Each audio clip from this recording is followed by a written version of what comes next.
Hello and welcome. It's time to get you up to date with what made headlines this week. Here's a quick lowdown, the roundup on the biggest developments this week. Well, it was a stormy start to week 2 of the monsoon session. Discussion took place on Operation Sindoor. And in fact, the discussion concluded with the opposition staging a walkout in the upper house. Fiery scenes were also witnessed during the debate in Lok Sabha, where the opposition demanded answers on intelligence failure and claims made by US President Donald Trump of brokering peace between India and Pakistan. PM Modi gave a point-by-point rebuttal to the opposition, putting it on record that no world leader forced India for a ceasefire. The government maintained that India's objective of neutralizing terrorists and their masterminds was achieved. Home Minister Amit Shah also reminded the opposition of the terror attacks that took place during UPA's era and asked who will take responsibility for it.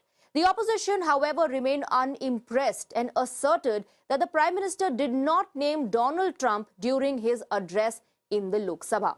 Let's talk about another operation, the operation that neutralized Pahalgam terrorists. In a massive victory for our forces, the perpetrators of the Pahalgam terror attack were neutralized in Operation Mahadev in Jammu and Kashmir.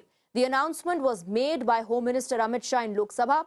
Explaining the investigation process, the Home Minister said forces ensured that the terrorists behind Pahalgam attack did not leave the country. The Home Minister also responded to those asking for proof of Pakistan's involvement, stating there was enough evidence, including Pakistani voter IDs of the terrorists, to nail Pakistan's role and establish the identity of the terrorists. Home Minister informed the House that people who provided logistical support to terrorists were not just detained, they were the ones who also later helped the forces to identify the bodies. The opposition, however, questioned the timing of Operation Mahadev, asking, how is it that the development coincides with the debate on Pahalgam in Parliament? Let's now talk about another development, the Trump bomb, tariff bomb. US President Donald Trump has announced a 25% tariff on India. Not just that, Donald Trump, while calling India a friend of United States, also said that India will face a penalty for doing trade with Russia. Trump did not just stop at that. In another post on social media, he called India's economy dead. Now, this statement has also led to a political face-off in the country, with the opposition reminding the government of the camaraderie between Prime Minister Modi and Donald Trump, asking, what have we achieved?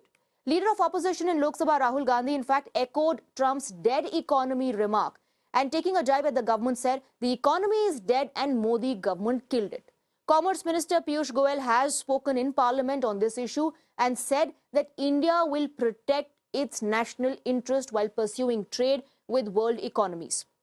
The minister also responded to the dead economy jibe and highlighted India's position as the world's fastest growing economy.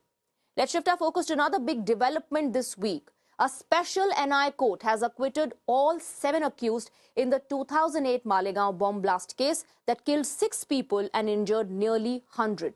The acquittal has come 17 years after the incident. Court observed that strong suspicion cannot be a substitute for legal proof. The court also said that while it was proven that the blast did take place, the prosecution failed to prove that the 7 accused were behind it.